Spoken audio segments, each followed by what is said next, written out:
Hello, everyone. It's Monday, March the 14th.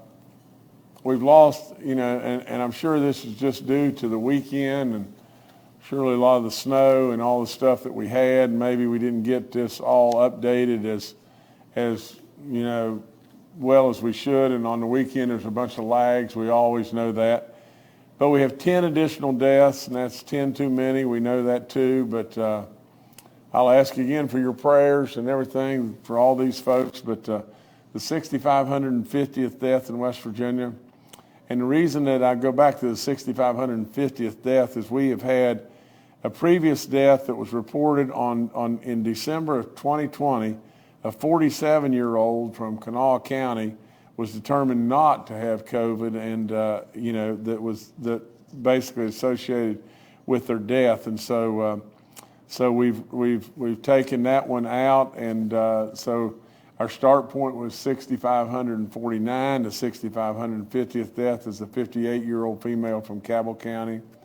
The 6,551st death is an 81-year-old female from Monongalia County. The 5,552nd death is a 61-year-old male from Preston County. The 6,553rd death is an 89-year-old male from Lewis County.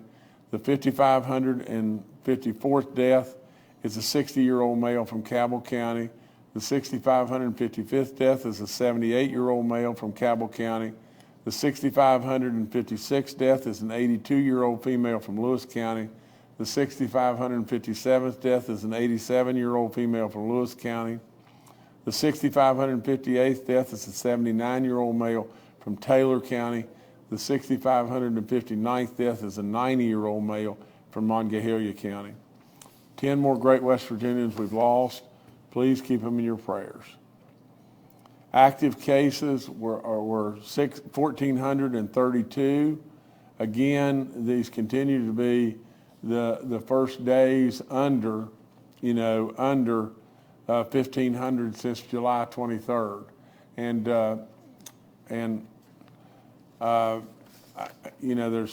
just updated me that some of these numbers may not be correct. Are these the numbers, Jordan, that I'm talking about right here? Yes, sir. We'll get you the updated numbers in just a moment. Okay, I'm going to go on then. Then I think General Crane is with us, and maybe he could come up. He's with us via Zoom, but talk about today that I am announcing we have completed the mission with our hospitals. And so, General, if you could come on and talk, we would love to have you. Thank you, Governor. This week, as you stated, we've marked our 2-year anniversary of you activating us to assist and provide support to the state of West Virginia in preparation to respond to the COVID-19 pandemic. This makes this the longest continuous activation of the National Guard in the state's history. At the height of this, we had about 700 service members providing support to the state. And at the same time, over the last 2 years, we've had over 1,000 service members engaged both at home and overseas, providing support to the state of West Virginia for any number of missions, as well as the overseas missions that we continue to do to support the Middle East and other countries across this world. This past week, as you said, we've drawn down our support, ending our support in the hospitals. Really appreciate all that they did to help welcome us into the hospitals and give us an opportunity to see what they've had to do for the last 2 years. And I asked all of our service members to make sure they shared those stories that they learned from those nurses and doctors and administrators in those hospitals, because they've been dealing with this now for 2 years. And so I wanted to make sure that we get that story out, and so people understand what it is that those healthcare providers have been doing for the last 2 years. And I think it's really important that we remember them and know that they are well supported by us and by everybody in the state of West Virginia. It was just real humbling to go through and see what it is that they have been dealing with. And both of us are very service oriented, both the hospital workers and the members of the National Guard. And, it's great to see how we can come together as an organization, both the hospitals and the Guard, because we are so service oriented. and do the great work that needed to be done to help support and save lives in West Virginia. It's really important as we draw this thing down and as our members are coming off of their COVID orders to make sure that they have good employment post the pandemic response. And so we're hosting a job fair for our soldiers and airmen starting tomorrow and the next day to help them navigate the process of coming off of orders. And if they don't have employment to go back to make sure that they have an opportunity. And in some cases, some of them actually say that they may go into the hospitals and want to continue to do some of that work working for those hospitals. So looking forward to providing that opportunity to them as well. And, I just can't thank the governor and the entire pandemic leadership for all of the support that we've received during this COVID response. We continue to work hard to train, to be prepared to respond to whatever may come at us, whether that be here in the state or overseas. And again, thank you, Governor, for the opportunity to speak, and thank you again for all of the support that you've provided.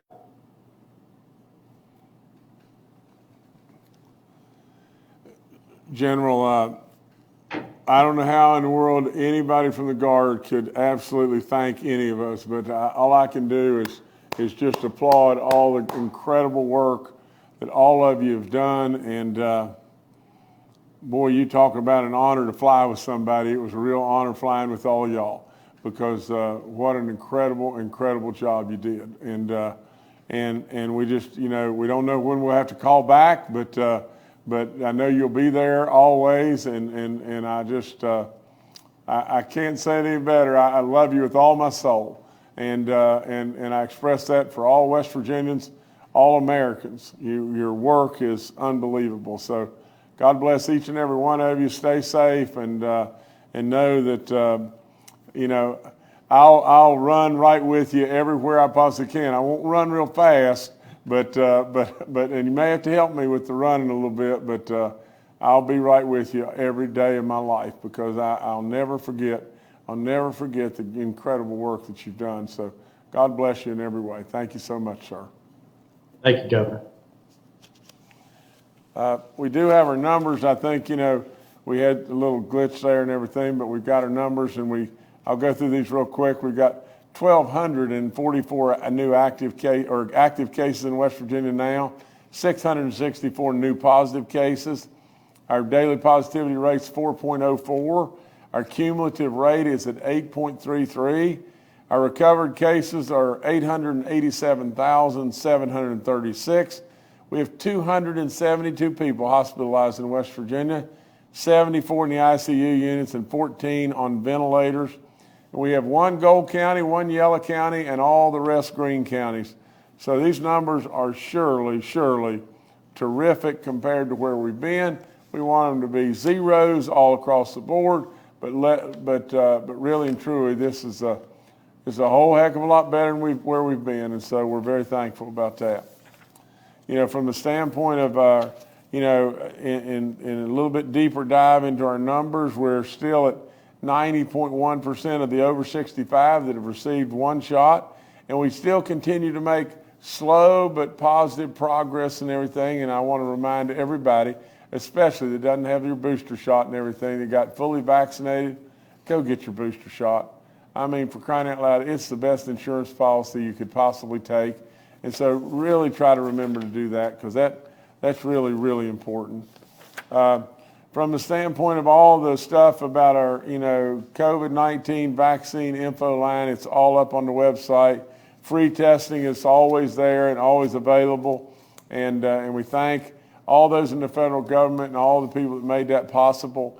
We absolutely, again, want to thank Frith and Walgreens for all the incredible work that they've done all the way through this. We have 105 outbreaks in our long-term care facilities, none in our church community, 50 inmates and 14 staff cases. A lot of people doing a lot of good work. I remind you about the rental assistance program. It's for landlords as well as renters, and you can, we still got dollars available there. If you'll just call us, maybe we'll be able to get you qualified and get some dollars to you that will help you and will help the West Virginia economy as well. I remind you about giving blood. check with your physician, and if it's all good, please consider that. I remind you about the home tests that are free and available through the Biden administration to you. You've got to go to our covidtest.gov, and it'll give you the map to be able to get those home tests, and all the free masks and stuff that are at the pharmacies and the health community centers and everything. You can get 3 per person. You know, I remind you about our Jump Start program. That's $1,500. If we can get you back into the workforce and you can stay there for 8 weeks, and maybe what you'll do is just realize just how important you're needed, how much you're needed, and really, you know, it may change your life and head you in a really, really good direction. I addressed, you know, a joint session of the legislature. I don't know that many of the House members were in attendance, but I really do appreciate the Senate for coming, and I know the House was tied up, and you know, but at the same time, let me just say just this. You know, I've had the opportunity to talk to West Virginians in the House and the Senate many times, state of the states, and over. I don't know that there could ever be a time in our history that words were more important than right now. Now let's just step back and think about this. I don't necessarily believe that you've got a madman in Putin in Russia. I really believe you've got a calculating, misguided individual that's really smart. And without any question, without belaboring all day long, our weakness in this country have, you know, in my opinion at least, have provoked this, period.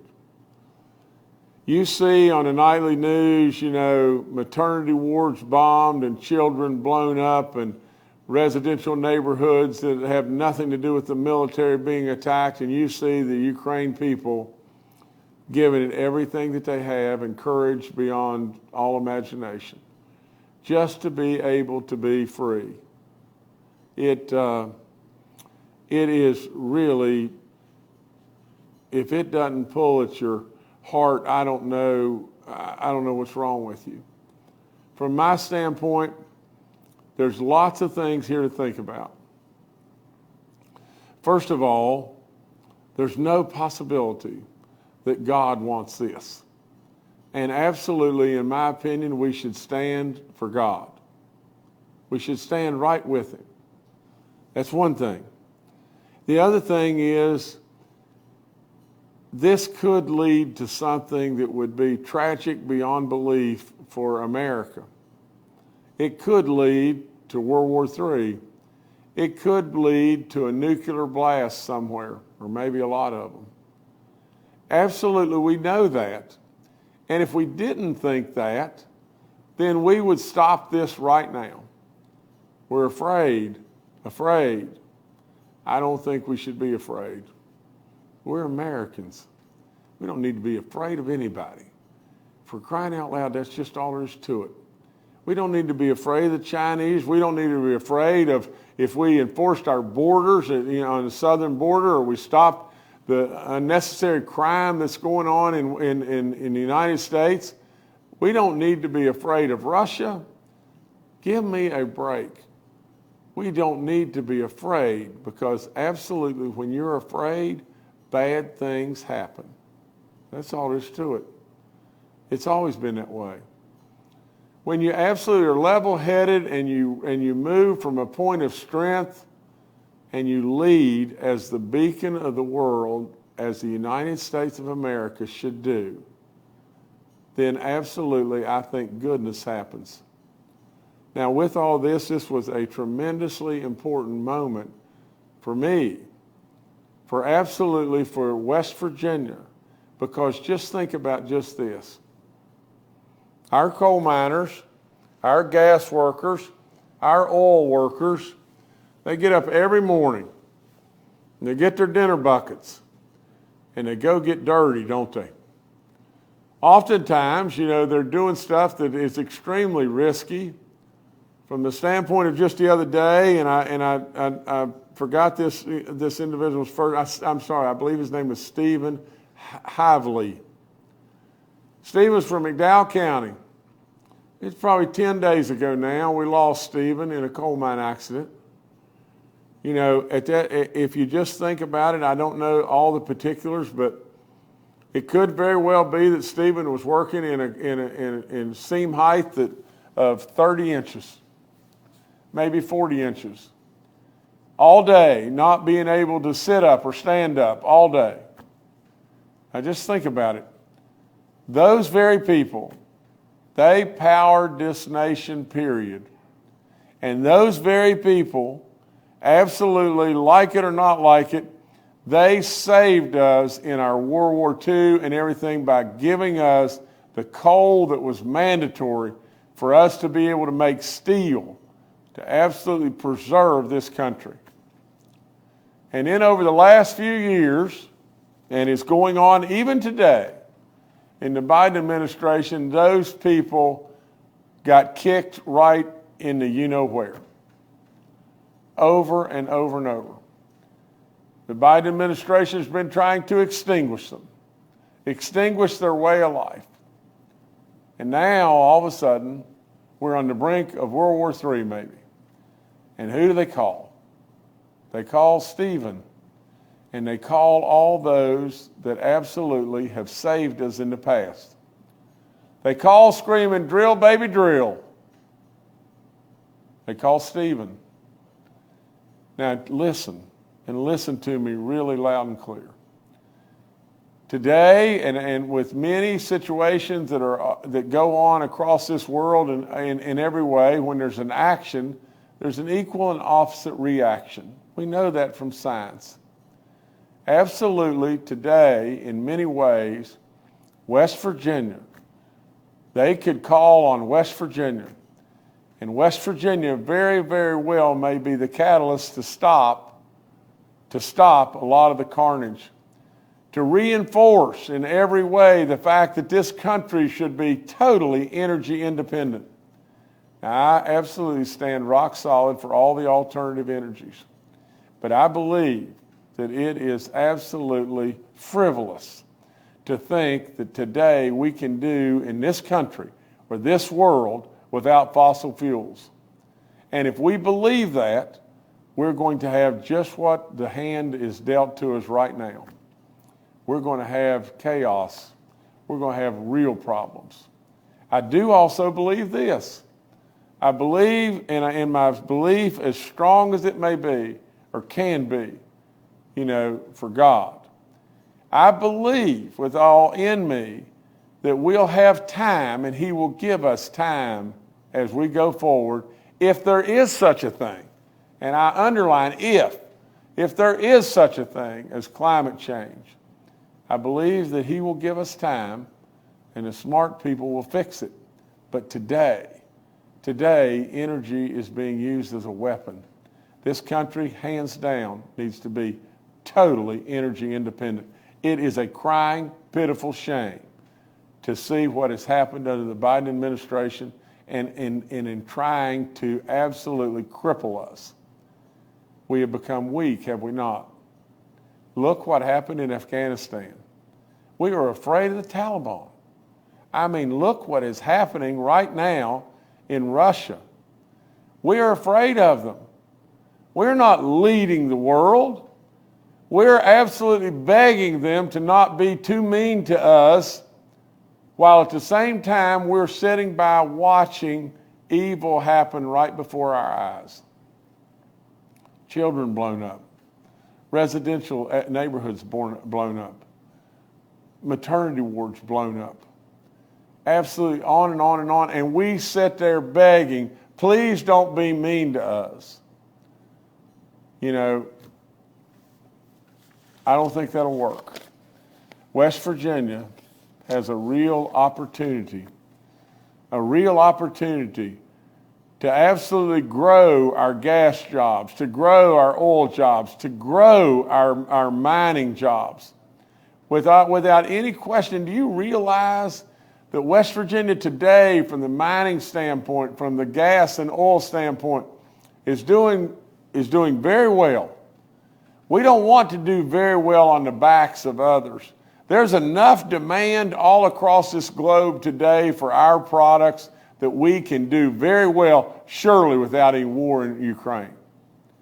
But with all of that, with the demand that's out there, and absolutely as we move forward, West Virginians could be called on to mine more, produce more gas, complete our pipelines, all the different things that we need to do today, right today. Now maybe there'll be a time, 20 years, 30 years from today, maybe there'll be a time when we truly, truly can resolve our energy situation with alternative energies that are cleaner. But you know what I'd say to you? We got to live here too. And God wants us to prosper and move forward right here, right now. Absolutely, we have to live here too. He's given us the smarts to be able to solve problems as we go forward, and we do solve problems.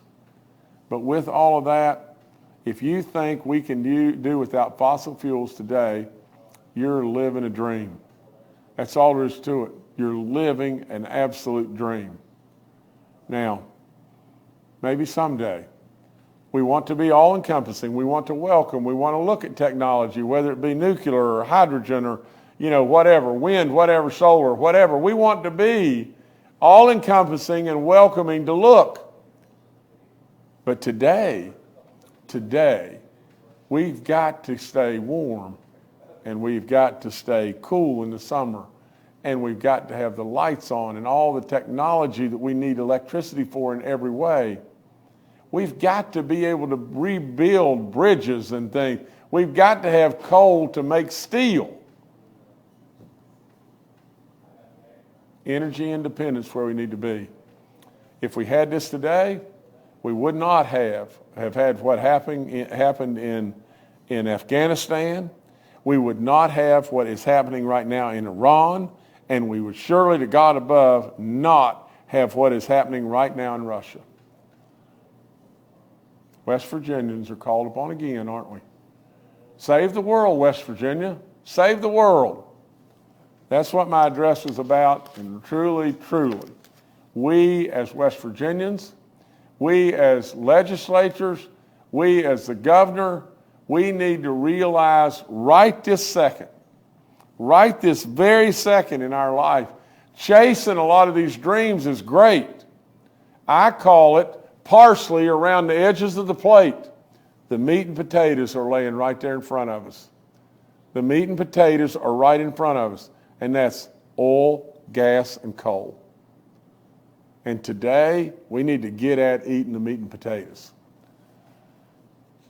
Nevertheless, that's my feelings through and through. I've got an announcement here. I want to congratulate all those teams that won, that were victorious in the state tournament, and all the teams that were able to play there. It was a great, great, great girls tournament. We're getting ready to have the boys tournament now this week. It'll be absolutely wonderful and everything, and all the fans. And it's surely nice to get back at playing there. One of the teams, Parkersburg Catholic, finished the season with a perfect record. I'm not going to go through all the teams. Just congratulations to all the teams. This hadn't been done in 10 years, and they kept a perfect season. It's tough to do. It's incredibly, incredibly tough to do. So with all that being said, I congratulate them. Last time it was done by Westside High School in 2012. And so to all the Lady Crusaders, congratulations, on your big wins and your season, and your coaches as well. Another thing that I wanted to do, and I got so wound up in my delivery of the, in my address the other day, that we were doing in the rotunda, I forgot one thing that is critically, critically important. And some way, somehow, I'm very, very hopeful that we can get this done. But what I wanted to do was offer up, and I'm sure we'll have to do it in some level of a special session or whatever like that. But while it's significant money, more than that, it's a significant gesture from the state of West Virginia. it's very, very, very, very small in the magnitude of what they'll need. But I wanted to offer up that some way, somehow, in West Virginia, the West Virginia legislature and the governor all together would go together and give $5 million towards building a wing or building something back when this all settles down, and we hope and pray that that will happen very, very soon. But build a wing back on that maternity ward. Call it a West Virginia wing. You know, I know it won't be all the money in the world, but we can pull that out of surplus and not know we even had it. Absolutely, it will be our gesture to Ukraine and all those people that we've stood right with them. Some way, somehow, all across this great nation in the world needs to stand with Ukraine. That was going to be one of my messages, and I went right by it. I guess I got wound up in all the other parts because I truly, truly believe that this is our point in time when America should stand up, and we should stand with America. We should stand with West Virginia. We should stand with God. We should stand with Ukraine. We shouldn't be afraid. But this is what I want to do, and I'll do it. I've offered it up in a letter to the legislature and everything. I want to some way, somehow find $5 million. We'll pull it right out of surplus. We'll hold it and wait for this terrible thing to end, and then we will absolutely make that guarantee. We will do it as soon as we possibly can and make that guarantee to all the people of Ukraine that West Virginia wants to participate in at least one thing, and that is we want to participate in maybe building the wing onto that maternity ward, because I can't imagine anything that was worse seeing than just that. You know, pregnant women and children and everything, and absolutely, you know, just the place blown all to pieces. It was just terrible. So we're going to work on that, and hopefully we can get that done. Again, our session ended on Saturday night. There were 293 bills passed. I don't see how in the world, you know, that we can come over the years. We have changed and passed thousands upon thousands of bills, and how in the world we still have 293 that need to be passed, I don't have any clue. You know, they'll be coming for my consideration. I've signed 34 bills so far without a veto and everything, and I promise I'll carefully look at the 259 that are coming to me, and can't really comment on those bills at this point in time. You know, I'm pleased that all the bills that I sent up, you know, passed, and that, you know, that one was on a tax credit to afford, you know, to spur on housing projects and change our purchasing reform, because I rolled out that thing in the state where, you know, it took 18 days to figure out, you know, how to do anything, or if not 18 months.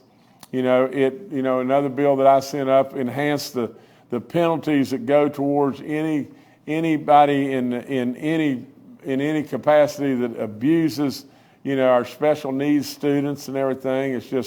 It's just terrible, and you know, and it's also dealt with you know, the trafficking of deadly drugs across our borders.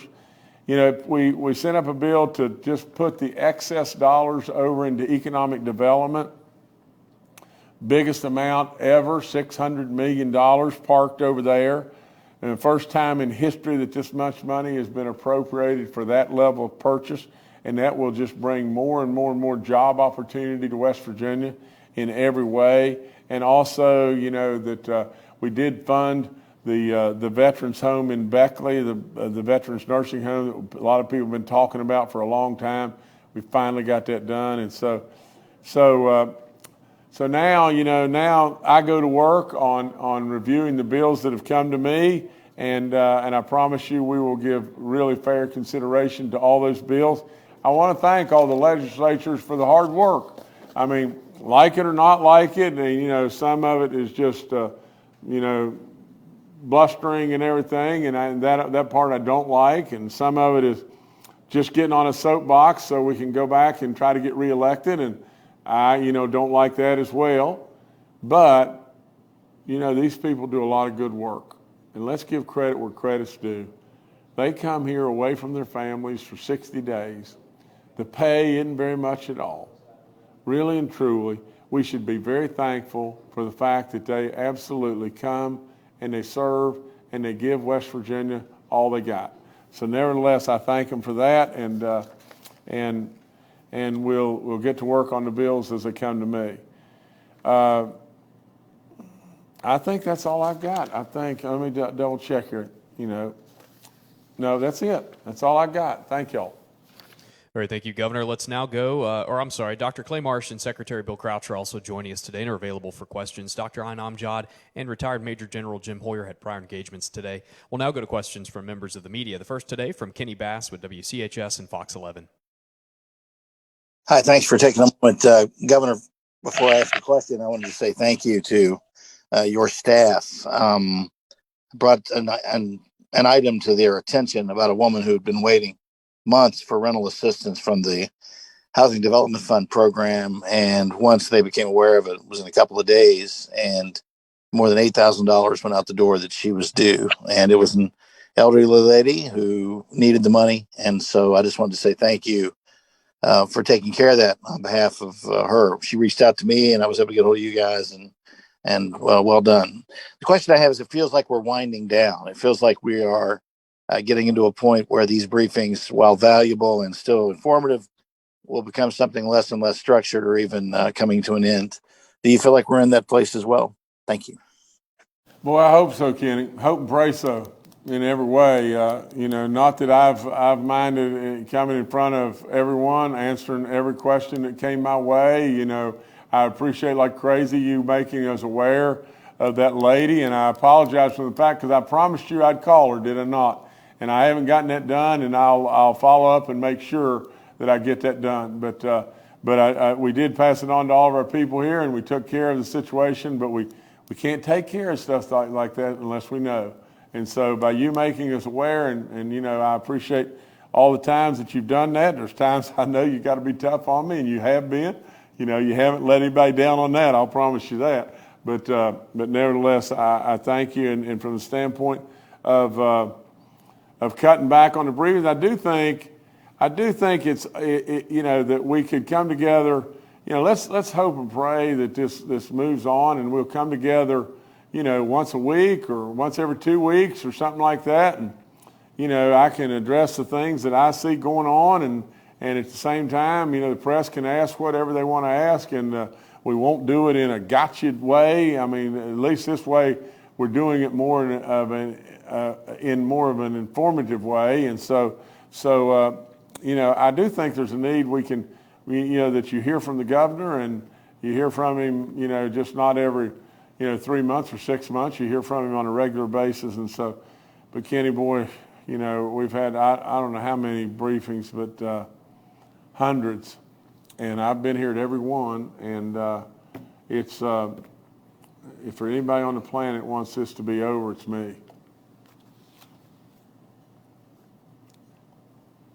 All right, thank you, Kenny. Next, we'll go to Charles Young with WV News. Hi, this is Charles Young with WV News. Governor, Wednesday will mark 2 years since you declared a state of emergency due to COVID.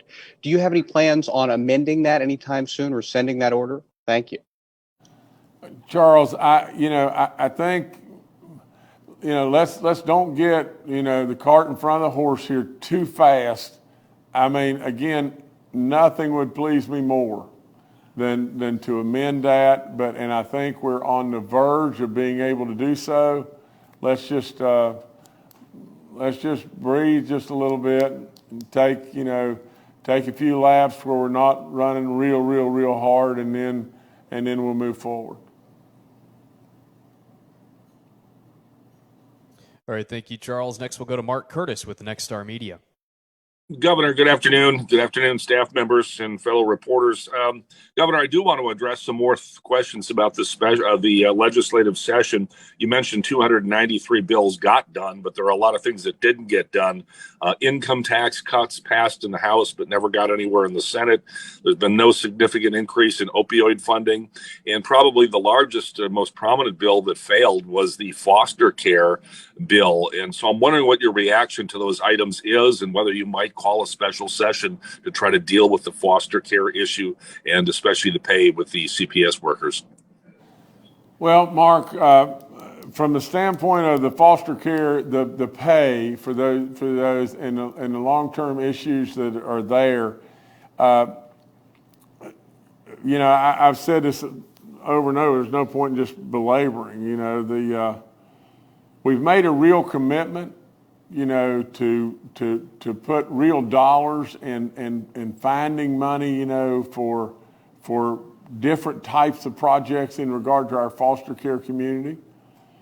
But the one thing that we've absolutely got to do, and I have made this commitment, and I will tell you right today, right as we speak right now, through the vacancies that are there, I promise you, I absolutely guarantee and promise you that we will find the monies from the standpoint of unnecessary type jobs that we have posted that are vacant. We will find the monies within DHHR to fund those pay raises. We need to do that. We need those people very badly. And we will find that money positively guaranteed. Now, with all that being said, Mark, there's a lot more work we can do within foster care. And we know that and everything. From the standpoint of the income tax situation, here's exactly how I feel. I can't tell you this anymore point blank. We missed the opportunity of all time to put us on a glide path to get rid of our personal income tax in the state of West Virginia. It is something that we need to address, and I plead with the legislature to come and work positively together to try to accomplish just that. To just do it so we can stand up and on a sandbox or whatever, or a soapbox and say, look what we're standing for. We want to get rid of part of the income tax or whatever like that. This thing is a program that we need to go at from the standpoint of how can we accomplish it, and how can we accomplish it on a timeline that's not 20 years. This was doable, Mark, and it was doable in this way right here. And it was doable last year. And it was doable in this way. And this got so misinterpreted. But we can do this, and for every breathing person that's in the state of West Virginia, even those that are not paying a dime of income tax, we could have put more net dollars in their pocket, and everybody that was paying income tax, we could have put more net dollars in their pocket. Now it involves raising the tax here, doing this, doing that, and everything else. But in the end, everybody gets more money. And you get rid of the state income tax. And then people move here. And more goodness happens. But Mark, this is not something that you can just say, well, I want to just do this. This is something that you have got to sit down. And I beg people to come to me and let us sit down and let us go through every aspect of it, and then let us get on a glide path that is near term to get rid of our personal income tax in West Virginia. I beg them to come to me and have a civil, wonderful discussion and find a pathway to do that. There is a real pathway to do that. But absolutely, Mark, you got to give me this. I'm a big thinker. I'm absolutely a big idea guy. Absolutely, I have not taken this state in any direction that we haven't delivered. Mark, I'm a business guy, a big-time business guy. And with all of that, Mark, I would tell you, if we can sit down, there is a pathway here that makes everybody win. We don't want anybody to lose. Everybody can win here. And from the standpoint of the opioid situation, the AG's been working this with our cities and our counties on a settlement, and that'll put a lot more money towards the opioid problem and everything. I've said it over and over and over. It is the very thing that can cannibalize our state, and we've made progress, not enough, but we've made progress. So from the standpoint of review, real quick, I stand in the wings. I welcome in every way, whether it be, Delegate Householder or Chairman Householder, whether it be, Chairman Tarr, all the different people, our President Blair, our Speaker Hanshaw, all the different people, absolutely. I welcome them to come and us work on the income tax situation, and we can solve it. We can solve it, and it would be such a win. It would be an incredible win for West Virginia, an incredible win. And for those from a standpoint, that my bill, the other thing in regard to the drug situation, my bill that I sent up on the the fentanyl, the fentanyl bill that, that I sent up and everything, and, those that were trafficking fentanyl from out of state and bringing it into West Virginia, primarily from coming across our southern border and everything, to tighten down on that and everything, I'm pleased that we moved in a real positive way there, and we're sure going to make it tougher on those people, that's for sure. All right, thank you, Mark. Next, we'll go to Paul Mullen with WCBC. Good afternoon, Governor. Good afternoon, fellow reporters and members of the panel. Governor, I'd like to address this with Dr. Marsh. I want to talk about long COVID. What kind of studies have been completed? Do we have any mid-range projections on what's going on there? And what do you think is going to be happening with people who have had COVID and have these lingering symptoms? Thank you. Well, Paul, it'd be silly for me to try to compete with Dr. Marsh's knowledge in regard to this. I'm going to let him talk to you about this, but all I would say is nobody had a playbook. Nobody's got a playbook right now either as to absolutely a guarantee as to what's going to happen. But Dr. Marsh, please. Well, thank you, Governor, and thank you, Paul.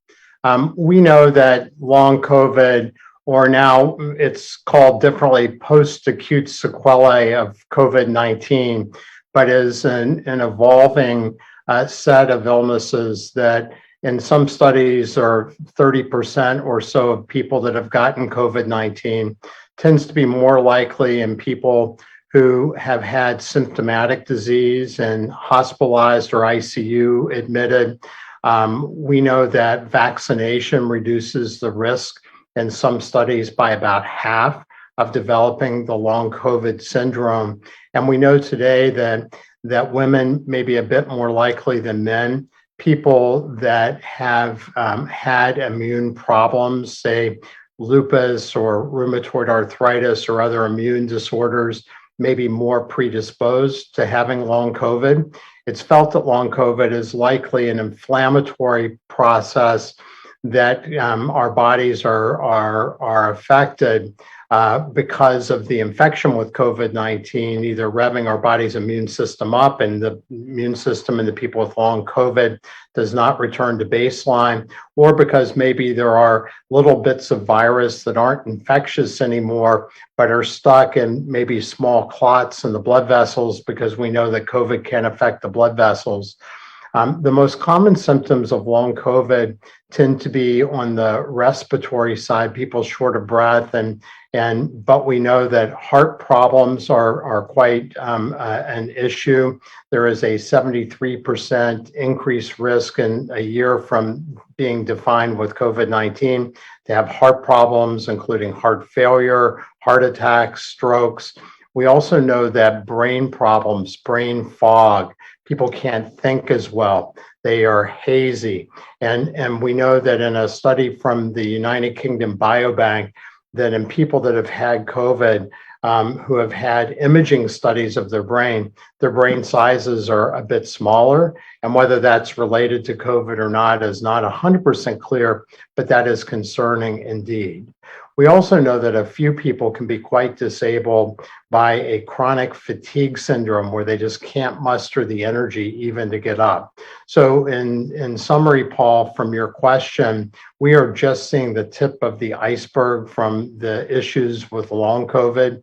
We are concerned that this may become a increasingly more bigger problem for people in our country. We know in the UK, 1 in 7 children who have gotten COVID-19 have experienced some symptoms of long COVID. And we're looking to define whether this is one disease or a series of disorders, and then what treatment can be done. As I said, reduction in the risk of long COVID happens with vaccination, but otherwise, we don't have any real insight at this point about how we can treat long COVID, although those studies are being organized and funded by places like the National Institutes of Health. So thanks for your question. All right, thank you, Paul. Next, we'll go to Jess Mancini with Ogden Newspapers. Thank you for taking my question. Governor, if I can ask about some of the things you said about the energy in West Virginia. What roadblocks are there or obstacles to overcome to increase energy exports from West Virginia directly to offset whatever the sanctions against Russia? Listen, my family's been in this industry, the energy sector for generations. And I can tell you lots and lots and lots about this. But we got to just step back and be real truthful. Energy is the only thing that we have, really and truly, that civilization only progresses on abundant, cheap energy. And that's for real. On top of all that, I really truly believe that God wants us to progress. So we've got to have abundant, cheap energy to be able to do so. Now, without any question, nobody in the world, because I have spent so much time enjoying the incredible, nature and the incredible, pristine waters and great air and everything that we have in the state of West Virginia, and nobody wants that any more than I.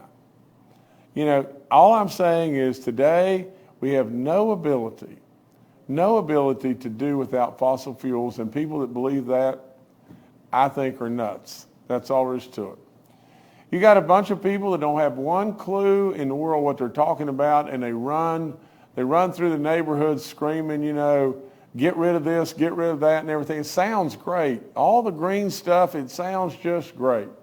And at the end of the day, when we really get right down to it, we realize, dag, we can't make it just going that way. And not only can we not make it going that way, maybe there's problems with going that way. Today, there is no possibility that we can make it without our fossil fuels. And absolutely the commitment of what our oil and gas workers or our coal miners have done for this state is off the chart. Now, Jess, listen to me. Every obstacle known to man has been thrown in the way of these industries. We have not stood back and tried to really help these industries grow and be able to develop all kinds of cleaner technology. And all we have done is kick them. That's all we've done. Saying we'll get rid of them. Let's get rid of it. Sounds good, doesn't it? We'll run and get elected on that. It sounds good. Kick them. Kick them some more. And then all of a sudden we need them and we start screaming, bail us out. Drill, baby, drill. Mine more coal. Whatever we got to do. Now, Jess, I'll tell you just point blank as point blank could be. If we got to where we were pulling the rope together, we not only could mine more coal, produce more gas and produce more oil and come up with solutions that would lead us to greener, greener, greener, we could do it pulling the rope together. But we won't do that, will we, Jess? We won't do it. And then all of a sudden it leads to just what we have right now. We are on the brink of World War III. And we absolutely chase a hydrogen hub, or chase the next nuclear deal, or chase the next 8 windmills, and we're on the verge of nuclear war. Just think about those oil depots or whatever like that that have been blown up and all the stuff that's going up in the air. What are we doing? Are we crazy? Are we absolutely crazy to not step back and think of the repercussions of war? Are we not smart enough to realize that when maternity wards and children are blown all to pieces, we're not doing the right stuff, and we're taking away freedom from a nation of millions and millions of people that are walking as refugees into Poland or wherever it may be. Now, Paul, this nation doesn't have anything to be afraid of. Absolutely, our energy sectors in the state of West Virginia, we should be so proud of them, it's unbelievable. We shouldn't absolutely be the frogs that aren't proud of their own pond. With all that, we should be diversified and move forward in every way as I've tried to take this state down that path. But Jess, please listen to me. Please understand. We have the greatest coal miners, the greatest gas workers, the greatest oil workers, the greatest thinkers on energy that it could ever be in West Virginia. And you know what? Like it or not like it, we hold the cards to maybe solving the world's problems. And not only do we hold the cards to solve it, but those cards could be the economic impact of West Virginia like you can't fathom. You can't fathom the economic impact that could be for the state of West Virginia. At one time, I think in the state of West Virginia, we mined 100, and I could be wrong about this, but I think it was 180 million tons of coal in the year. I believe that year was 1997. I don't know that for positive, but I think that's what it was. With all that stuff, Jess, right now, a month ago, 2 months ago, the state of West Virginia being beat down again and everything, the state of West Virginia was mining 68 million tons on an annual basis, 68 million tons or less of thermal coal, and 58 million tons or less of thermal coal, and probably about 16 million tons of metallurgical coal. At one time, that total was 180 million tons. We're called upon again right now. And the pricing is off the chart. Off the chart. Absolutely, people could make incredible wages. Companies could go good. Severance tax could go great. All that could be done in a very, very, very prudent and responsible way. Someday, like it or not like it, but someday we probably won't need the eastern coal fields. We'll have to find technology that will give us alternative energy sources to make electricity. And I think we'll find that someday. And someday, just someday, we may very well find a way to make steel and not have to have coal. But today is not that someday. And so, from that standpoint, Jess, there is so many different things. Good gracious, there's no point in me pointing out the little stuff. The bottom line is we've tried to destroy these industries. We've tried to destroy them, take advantage of them, take them for granted, and then all of a sudden, oh no, we got a problem. And so we call on them. This is like Ghostbusters 9.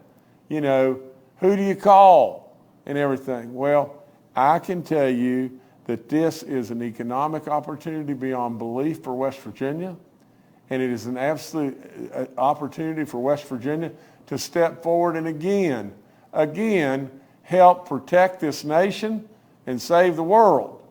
again, and so Jess, it would be silly for me to try to tell you all the particulars, but this can be done. And West Virginia could lead the way again right now. Thanks, Jess. Next to Brad McElhenney with West Virginia Metro News. Hi, Governor. Hi, everybody.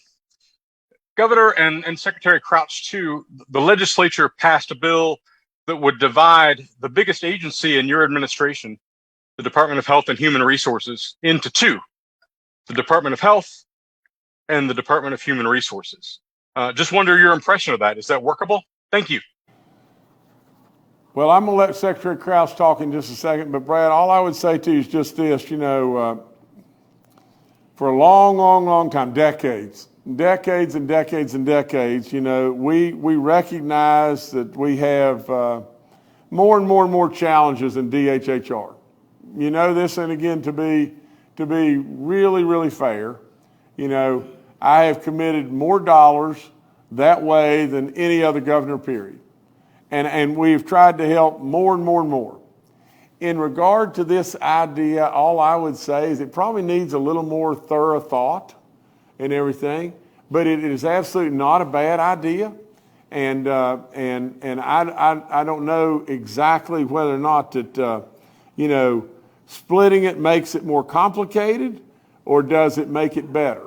And, but in the end, at the end of the day, I think it is, it is very worthy of the thought to really work on it some and work on it a lot, because we can help a lot of people. And I absolutely think, in the months ahead, we'll do exactly that. And if need be, at the end of the day, if it comes out that we can make improvements and make it better, I'll surely be, supportive.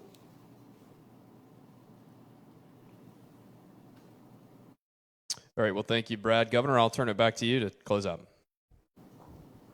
Okay. I didn't make myself notes today. I should have, but I know Mark, asked some questions in regard to the income tax, and I've surely tried to cover that, and the opioid and the fentanyl stuff, and the foster care, workers especially, that we surely need to get that pay raise across the finish line. I think we've got the ability to be able to do that within our own house, and I've given you the commitment that I'll absolutely stand up and stand rock solid to get that done. I hope everyone knows and hears me loud and clear. I want rid of our personal income tax in West Virginia bad. We have a way to do it, and we have a way to do it that will absolutely put net dollars in every single person's pocket. I don't know why in the world, if I were handing you a $100 bill, everybody a $100 bill, and ask you to give me back $32 of your $100 bill, who in the world would turn that down? Who in the world is going to turn it down?